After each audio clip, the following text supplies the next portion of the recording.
জান্নাতের ঘর, ফেরাউনের স্ত্রী বিবি আসিয়ার ঈমানী শক্তি। বিবি আসিয়া আলাইহিসসালাম ছিলেন ধরিত্রীর রমণীকুলের এক সম্মানিত নারী, যিনি তৎকালীন যুগের সবচেয়ে অত্যাচারী বাদশাহ আল্লাহর দুশমন ফেরাউনের স্ত্রী।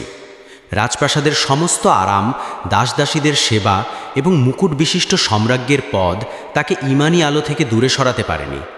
ফেরাউনের সাম্রাজ্য ও ক্ষমতার অংশীদারিত্ব তার চরিত্রকে কলুষিত করেনি, বরং তিনি হকের উপর ছিলেন অটল। মুসা আলাইহিসসালামের আশ্রয়। যখন ফেরাউনের সৈন্যরা শিশু মুসাকে সাগর থেকে কুড়িয়ে আনল, বিবি আসিয়া আলাইহিসসালাম দেখলেন শিশুটির চেহারা নূরের জ্যোতিতে জ্বলজ্বল করছে। আল্লাহ কোরআনে তার কথা তুলে ধরেছেন। ফেরাউনের স্ত্রী বলল, এ শিশু আমার ও তোমার নয়নমণি, তাকে হত্যা করো না। এ আমাদের উপকারে আসতে পারে, অথবা আমরা তাকে পুত্র করে নিতে পারি। সূরা কাসাস 9। এভাবেই তিনি ছিলেন অত্যাচারী ফেরাউনের কবল থেকে শিশু মুসা আলাইহিসসালামের বেঁচে থাকার উসিলা। ঈমানের চ্যালেঞ্জ ও ভয়ানক শাস্তি। পরবর্তী সময়ে মুসা আলাইহিসসালাম নবুয়ত লাভ করলেন এবং একত্ববাদের দাওয়াত দিতে শুরু করলেন। যখন ফেরাউন জানতে পারল যে তার স্ত্রী আসিয়া আলাইহিসসালাম গোপনে মুসা আলাইহিসসালামের উপর ঈমান এনেছেন, তখন সে রাগে আর ক্ষোভে কঠিন শাস্তির প্রতিজ্ঞা করল। সেই অহংকারী, যে নিজেকে সেরা রব মনে করত, সে তার স্ত্রীকে হত্যা করতে উদ্যত হল। ফেরাউন সব মানুষকে একত্রিত করে তার স্ত্রী সম্পর্কে জানতে চাইল। সবাই তার প্রশংসা করল, কিন্তু যখন ফেরাউন বলল যে তিনি তাকে ছেড়ে অন্য রবের উপাসনা করেন, তখন তারা মুহূর্তেই মত পরিবর্তন করে তাকে হত্যা করার রায় দিল।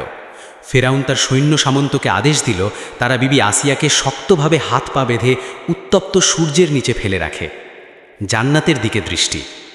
এই চরম লাঞ্ছনার মুহূর্তে যখন ফেরাউন তার পিঠে বড় একটি পাথরখণ্ড রাখার আদেশ দিল, তখন বিবি আসিয়া আলাইহিসসালাম অপমান বা কষ্টের কোনো পরোয়া করলেন না। তিনি আকাশের দিকে চোখ তুলে তাকিয়ে আল্লাহকে উদ্দেশ্য করে মিনতি করলেন, হে আমার পালনকর্তা, আপনার কাছে জান্নাতে আমার জন্য একটি গৃহ নির্মাণ করুন, আর আমাকে ফেরাউন ও তার দুষ্কর্ম থেকে উদ্ধার করুন, এবং আমাকে মুক্তি দিন জালিম সম্প্রদায় থেকে। সূরা তাহরিম 11। তার কামনা একটাই ছিল, প্রভুর সান্নিধ্য। আল্লাহ তাআলা তার দোয়া কবুল করলেন। ওরা পাথর নিক্ষেপ করেছিল প্রাণহীন এক নিথর দেহের ওপর। শিক্ষা। বিবি আসিয়া আলাইহিসসালাম কঠিন পরিস্থিতিতেও ধৈর্য ধরে সত্যের উপর টিকে থাকার অনুপম এক উপমা। তিনি প্রমাণ করলেন, ঈমানী শক্তি জাগতিক কোনো প্রাচুর্য বা ক্ষমতার কাছে মাথা নত করে না। আল্লাহর উপর বিশ্বাস ও তার একক সত্তার উপর অবিচল থাকার ফলশ্রুতি তিনি জান্নাতে বিশেষ মর্যাদা লাভ করেন।